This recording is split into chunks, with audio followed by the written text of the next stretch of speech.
All right. So this session is about building concept maps in MaxQDA, and we will take a look at the feature MAXMaps. They are a wonderful visual tool that helps you explore your data, visualize the relationships between your project elements, and visually develop new concepts or theories. You can find this tool in the visual tools section. So we click on the tab visual tool here, and we can navigate to MaxMaps. If we go here, there would be an entirely new window that opens for us. Can you see it all right, Stina? It's working, right? Yes, it's working. Wonderful. So here, this is how MaxMaps look like. This, as I mentioned, this opens up in a separate window, and the advantage of that is that you can see the rest of your project in the background, and you can also work and navigate through. So if you can see, I am scrolling in the document browser right now, and MaxQDA still remains active in the background. So that is wonderful if you are, for example, working with a multi-screen setup. You can have your MaxMaps window on one screen, and you can have your MaxQDA project in the other screen. Why is this helpful? When can you use MaxMaps? Um, it can be helpful right at the beginning of your project. For example, you can create concept maps for planning your project. So when and how you are planning to do your data collection, what are the steps that are involved? You could use it as like a free mapping tool and add all these in one map for you. You can also use MaxMaps for data discovery. This can help you to create interactive maps where you can click through your data and discover elements. We'll take a look at how that works in a second. This can help you to find emerging patterns, see how are things connected in your project, and of course, to develop new concepts and theories. If you can see visually everything in one place, in one map, that can be helpful to develop your ideas. And of course, you can use concept maps to communicate your results as well. There are multitudes of studies that show how visualizations like concept maps can help you process, and also your audience to process the information that you are communicating. I linked some of the studies in the handout, and you can find my handout posted in the document section of this session. So if you want to look at this information, I have prepared a handout for you, and I also linked some studies there that I used in preparing this session. What can we do with MaxMaps? We have different types of maps that we can create, and all of these are interactive. You can move elements around. You can create that right here. So we can either edit existing visualizations. For example, if we create code maps, or if we work in the creative coding, or if we create document maps, we can import them right into our MaxMaps tool, and we can edit them here. Then you can also create free maps from scratch. For example, if you are using MaxMaps for the project planning, for the planning phase of your project, then you might not have anything in your MaxQDA project yet, right? You can then build a map from scratch, so you don't have to have any elements existing in MaxQDA. You can just import everything using the insert tab here. Another option that you can do is you can work with existing models. So there are document models and code models in MaxQDA. These are pre-built designs that can help you visualize a type of thing or a type of case. For example, you can create single case models, code theory models. I also included a table with an overview of the meaning and the purpose of this. So these are roughly the three types of maps that you can create, editing existing visualizations, free maps, and using pre-built models. Now we will take a closer look at how we can do that here. And first, let's take a look at building a map from scratch. So let me just enlarge this window so that you can see that better. And if we go to our Start tab here, we have the option New Map. This would come up with an entirely new blank canvas for us where we can start our work. So I could first give this map a name. So let's just assume that we are creating a project plan. And I can now work with this free canvas. I can start inserting my elements that I can do here in the second tab. I have an option to, for example, create a text here. So that could be my title. I'm creating my project plan.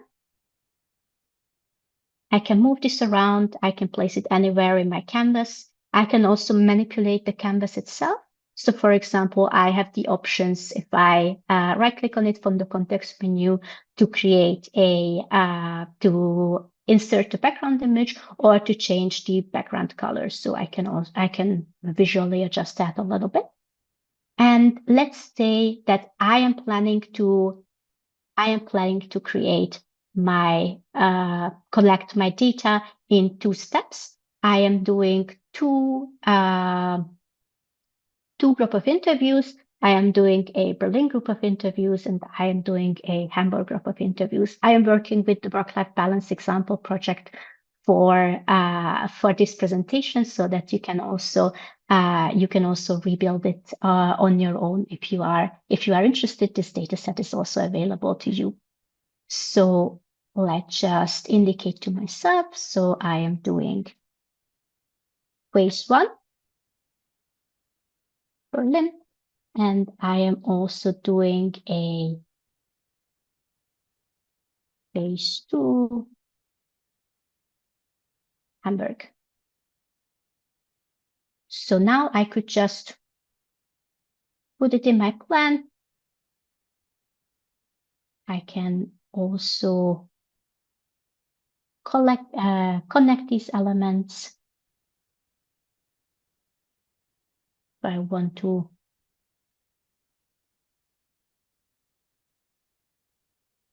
So first I am doing a group of interviews in Berlin, then I am doing a group of interviews in Berlin.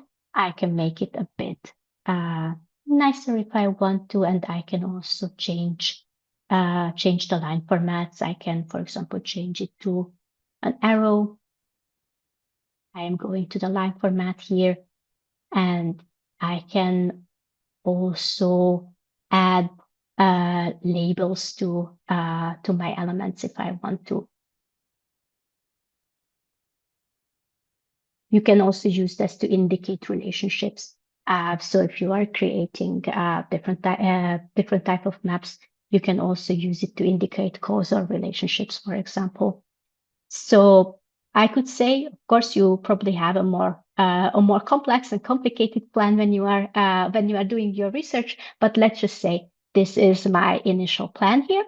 After I have done this, and I also have some elements here in my project because I have performed my interviews and I have imported them here in MAXDAY.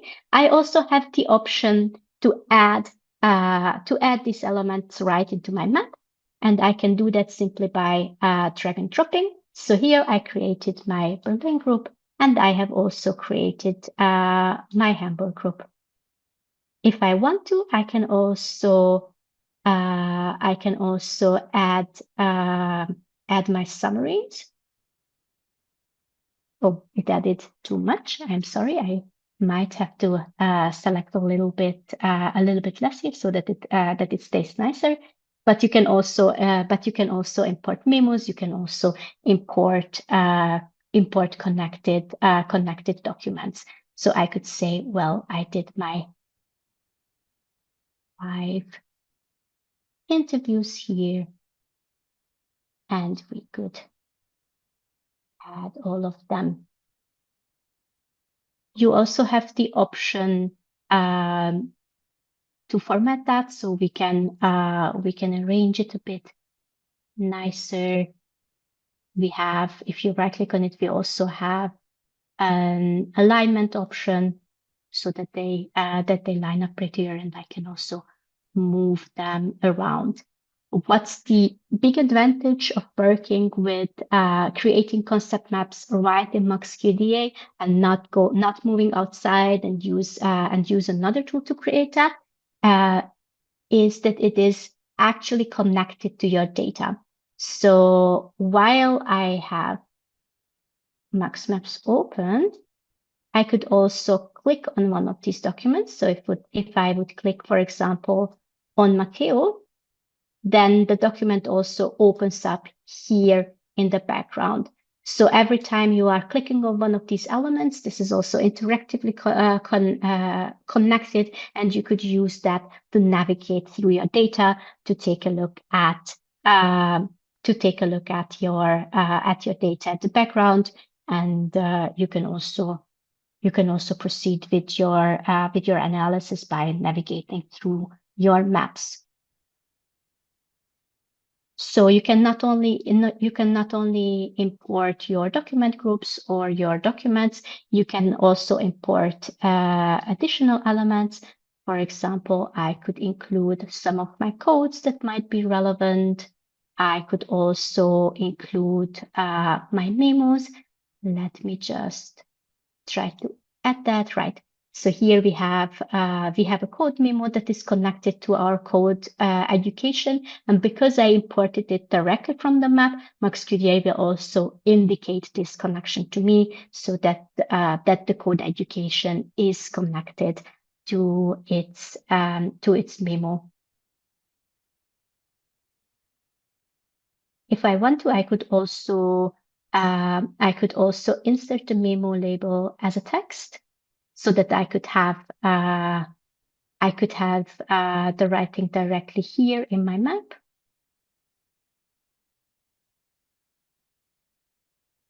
If it would show up for me, but you can also just double click on that, and then it would open up in a separate window as well, so that you can read it. It should actually also turn up.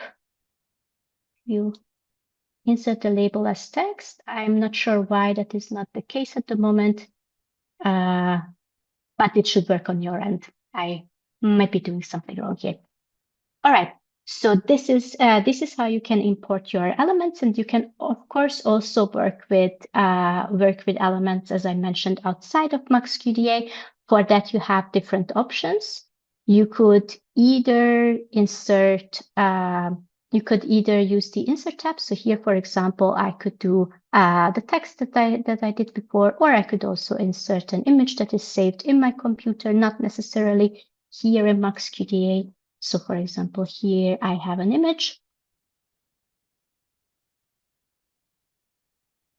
that I can add to my map.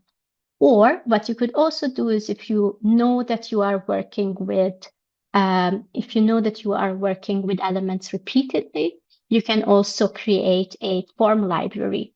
And the form library is your personal library where you can save images that you are repeatedly working with, that you can then just add to your maps by drag and dropping. Here it is.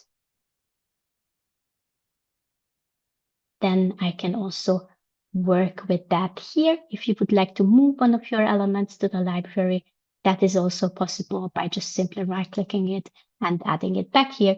And then here you can see all the elements that are available in your library to add to your maps. You also have a number of different formatting options that you can do. You can change font sizes, you can change colors, you can change backgrounds, and you can also align the different things in your map to fit nicely. So you have a number of formatting options to make your work prettier. So that would be roughly how you can work with a free map.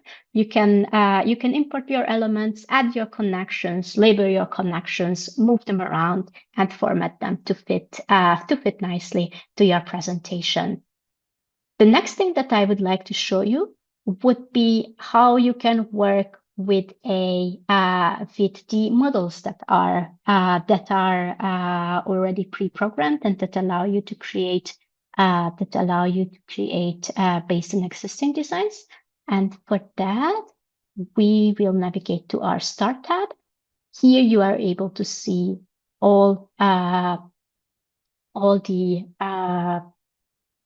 maps that are available in our MAXMaps, and we're going to create a new one.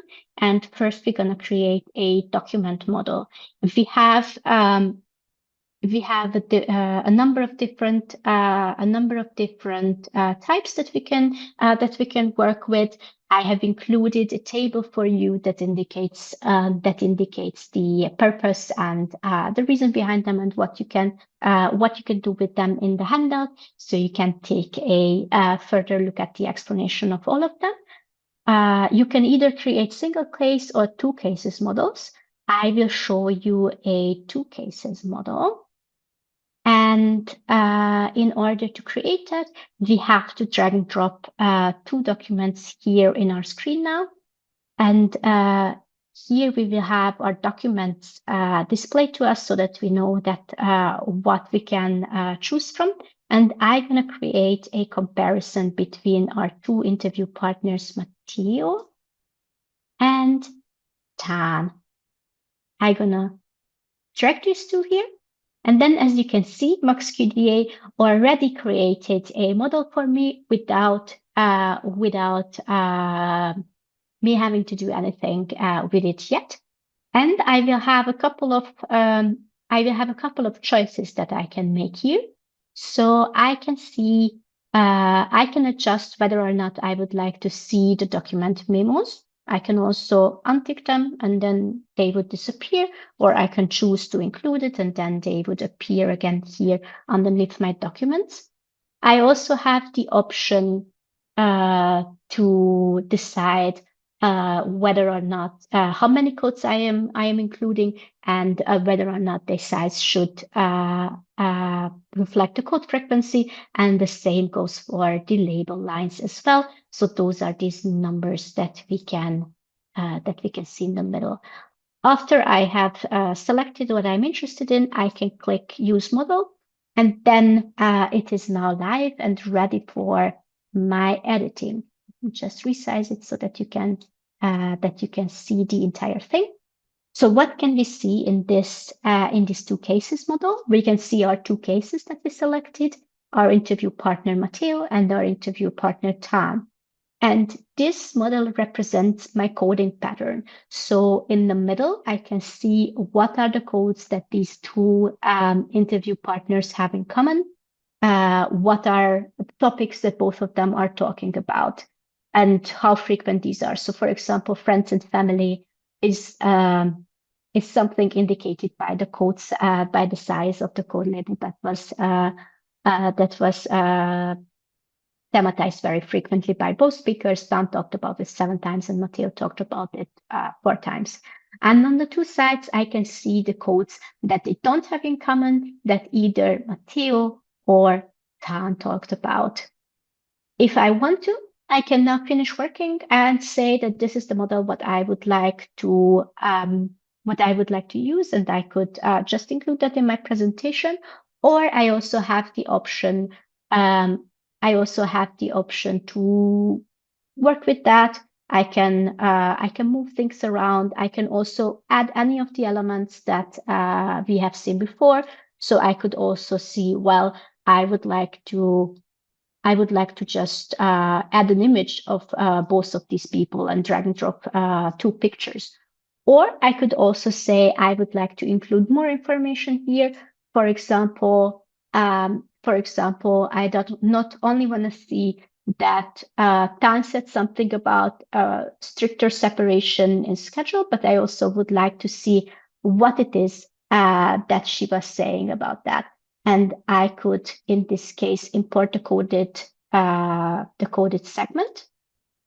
And then the text would appear as an example right here in my model. And based on how long your segments are or how you are coding, it might make more or less sense, but it could be interesting to have some text as examples here as well. You can do it for as many or as few codes that make sense for you. But just to show you, this is all interactive, and you can adjust it, you can move it around as you please. So that would be one example for a two cases model. And let me also show you an example of one of the code models. So a particularly interesting one, in my opinion, is the hierarchical code subcodes model that allows you to represent a hierarchy of your codes. And in order to use that, it is interesting to work with a code that has multiple subcodes. So for example, in this data set, my survey open-ended questions have multiple subcodes. And then MAXMaps can create a hierarchical representation for me where I can see all levels of my codes. I can also set how many levels I am interested in seeing. If I would like, again, different code sizes that would reflect the frequency, etc. And if I click on use model, again, I am able to edit this and move this around in the same way as we have seen with the two cases model. So I recommend you to browse around a little bit and take a look at these two sorts of models, the document models and the code models, and find out whether or not this can give you any meaningful representations and create some nice images of your data.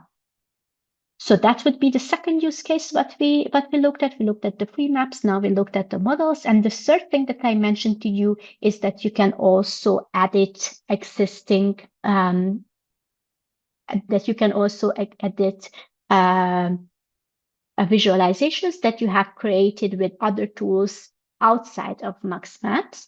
And you can do that for free visualizations, the code map, the document map, and the creative coding. Let me just quickly walk you through that, how it works as well. And let me first create a code map. So the code map gives you an automatically calculated image, which is essentially a cluster analysis of how your codes are related and situated in relationship to each other. Let me just select some of my codes that could be interesting for you. So they talk very often about education, abroad, friends and family, childcare, typical workday, and also regarding their work situation, they talk about the amount of hours what they work, their home office days, and flexibility. And I can also select based on what relationship I would like to analyze these codes. So if I'm interested in the intersection of these codes, so where they intersect in a segment, or if I'm looking at the proximity of these codes at the same document, or if I'm looking at whether or not they occur in the same document at all. So let me just select proximity. And this will give me a cluster that is, again, automatically calculated by MaxQDA. You can find you can find the mathematical background and the methodological considerations. If you click on the I button, that would navigate you to the menu, so that also you can also read in more details how these clusters are created. So it created 3 clusters for me that I can differentiate based on the code colors. So I have this blue cluster, purple one, and the pink one. And here in this view, I cannot move anything around. So I can't add anything. I can't add my explanations. I can't add my labels and can't proceed with my explanations. But I have the option here to click on the MAXMaps symbol. And that would allow me to save this as a map in MAXMaps. Let me just quickly do that. And now we will navigate back to the MAXMaps interface. And here I have the option to adjust it a little bit around. So now I can move elements around. I can tidy it up a little bit, maybe move it closer or something. What I could also do is I could also make these clusters clearer for interpretation, and I could even label them. So something what I could do is I could create a element here.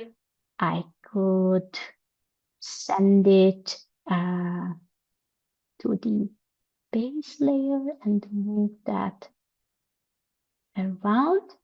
I also have the option to send it back to the very back, so that I should be able to read my text here. So you can figure around a little bit, and you can create highlights and send them back. So these are different layers that are represented. And you could also add your additional, you can also add your text, you can add your explanation here. And label your clusters, etc. Make it nicer looking for your presentation. When you are done with your maps, and when you have created a visualization, you also have the option to print it out and create an image that you can use for your publication, for example. You can do the very same thing that I showed you here with your with the code maps. You can do the very same for the document maps and for the creative coding tool as well. I don't know if you have visited a session where it was talked about the creative coding tool, but that basically allows you to create different iterations of your code system. And I think that's very nice to have them here in the MAXMaps, so that you can also track the changes that you made. And with regards to the time, I would stop here and proceed to the Q&A. So I will now take a look at the chat and see what are the questions that are asked. So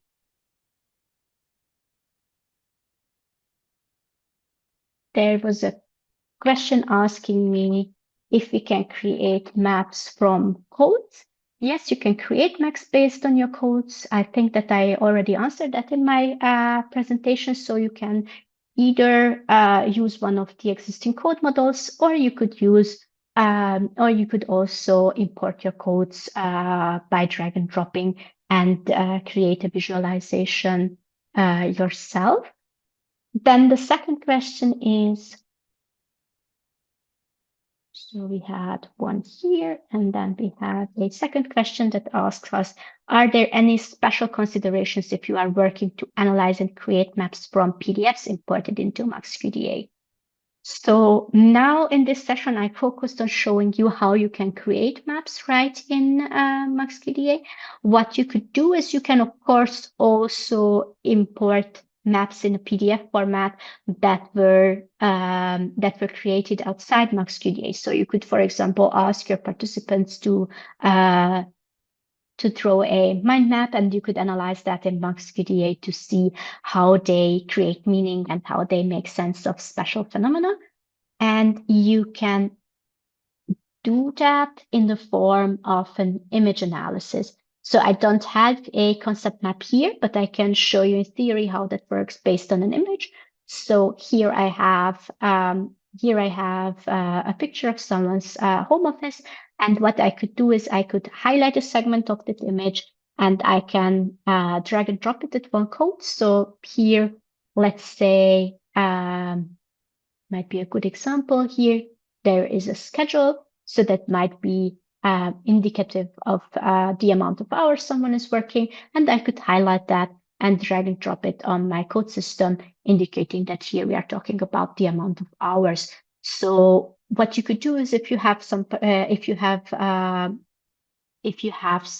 concept maps as data, you could code it in a way that you would code this image. So let me get back. One person is saying, I have about 1,000 codes that I'm trying to figure out how some of the codes are connected to others. How can I create a map in MaxQDA without having to do them one after the other because of the large codes? So let's just copy that for you. So this person has about 1,000 codes. Here, I would think about placing these codes into a hierarchy.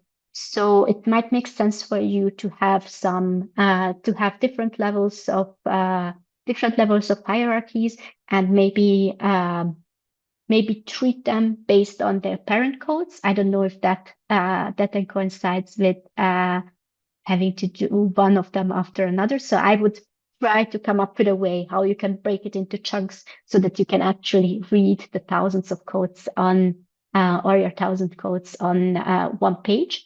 But what you could also do is, if you are looking into rearranging your code system, I think that wouldn't be MaxMaps that would be helpful for you, but the creative coding tool that also allows you to create live connections between codes that are then applied to your code system live. So you could also think about using that. Then there is another question that is asking how we can contrast multiple cases. And if it's about the code model, so here you only have the option to create a one case model or to create a two cases model, so to compare two at a time. However, you could also with the free map, you could also import multiple cases, but then you have to think about how you are representing the connections between them on your own. So there is no pre-built model for that, but you can build your own if you want to.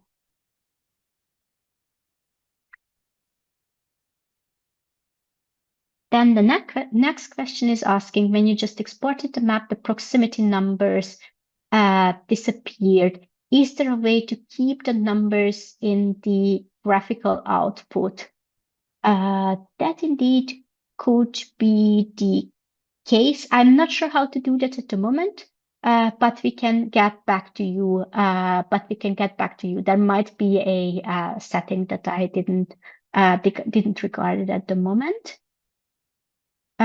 What resolution do the exported graphics have? That would be some of our next questions. And as far as I know, you have the option to export them as a vector graphic. So that is for sure the case for a lot of visualizations in MaxQDA. I don't know if you can, Stina, correct me in the chat if I'm mistaken, but I think that you can export them as a vector so that you don't have resolution problems. And then there is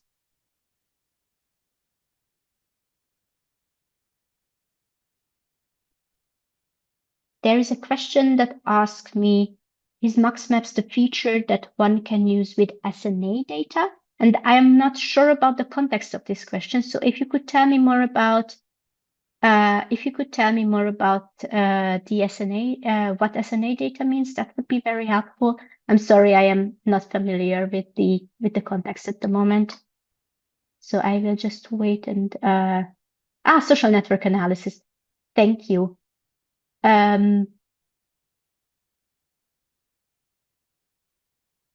So I am wondering in what form you have your data dense. So here, MaxMaps follows the logic of your documents, your document groups, or your code. So you have to be drawing in if you are working with the models.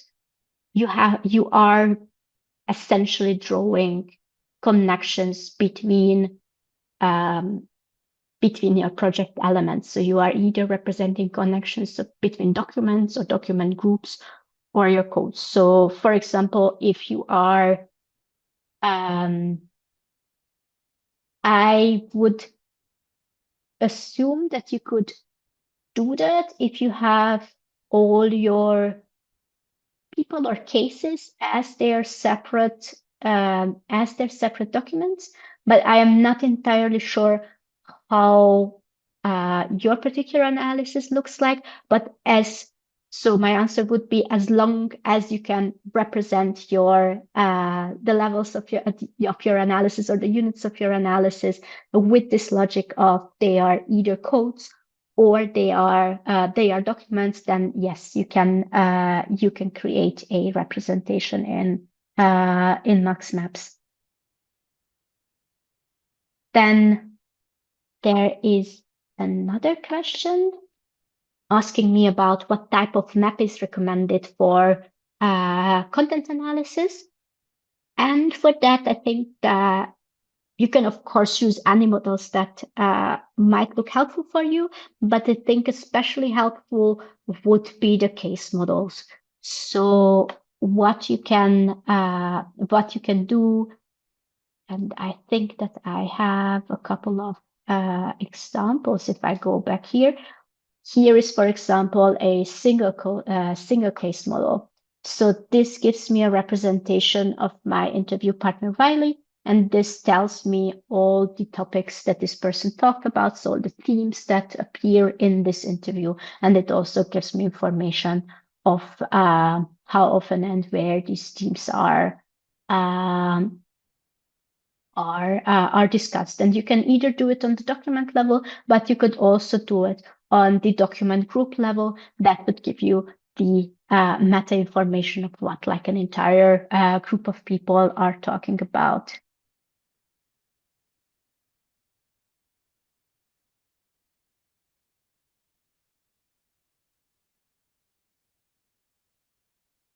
Then let me take a look at the next question.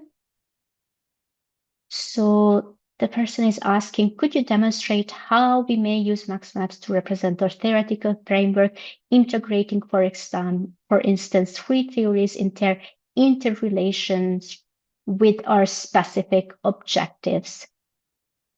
Thank you very much. So I think it depends, of course, on your theoretical frameworks and how you are representing this and how you are planning to include it in your entire project as well. So one, of course, that is very helpful is the hierarchical representation that we can call the hierarchical code or subcodes model, or we could also think about it as a code theory model that gives you the information how your codes or your theoretical concepts are connected to each other. And what I think is particularly helpful for you is that you can also label your connections. So I can also indicate whether or not we are talking about the causal relationships or how these concepts may interact with each other. So for your case, I would suggest to work with codes and to work with the hierarchical and networked representation of these codes.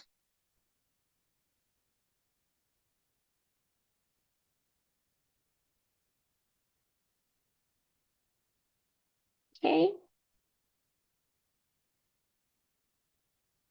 Then let me take a look at a last question, as I think we are running out of time, but I think I also reached the end of the Q&A here, as far as I can see. So here the question is asking me, what tool do you prefer for constructing the initial themes? Reflexive thematic analysis from based on Brown and Clark, or for finding which codes have what in common to construct the themes.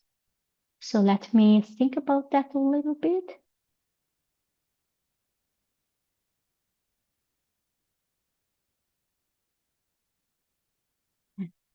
So I think what is particularly interesting here is that you can import connecting elements. So I would go with the context menu and with the importing connections. Let me get my MAXMaps window back. So if I, for example, there is my free map here. Just get some space. If I drag and drop in one of my codes, I also have the option to explore right from here. So I could right click on this and I could say, I am interested in what other codes are co-occurring with that.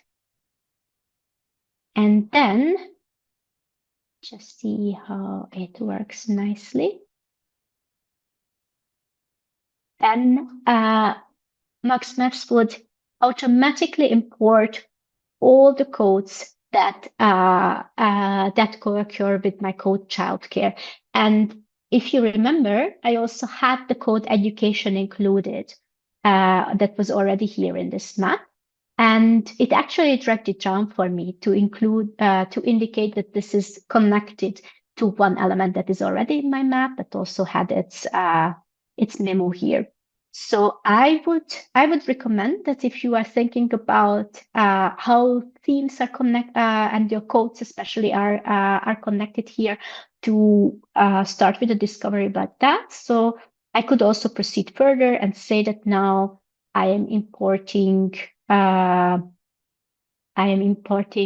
codes to occur with my second code, and then I would get like an even more complex representation, where now multiple relationships between multiple codes are represented in more of a map form. And from that, piece by piece, you could go on by reconstructing what relationships occur between your coding. So I hope that I had the chance to answer your questions you had. I think I ended with the Q&A section here. If you have any other questions, feel free to reach out to me, and you will be able to find my profile, and you can also connect with me via the Zoom platform. I thank you very much for your attention. I appreciate you being here today, and I wish you a wonderful time with the rest of the conference. Hope to see you again.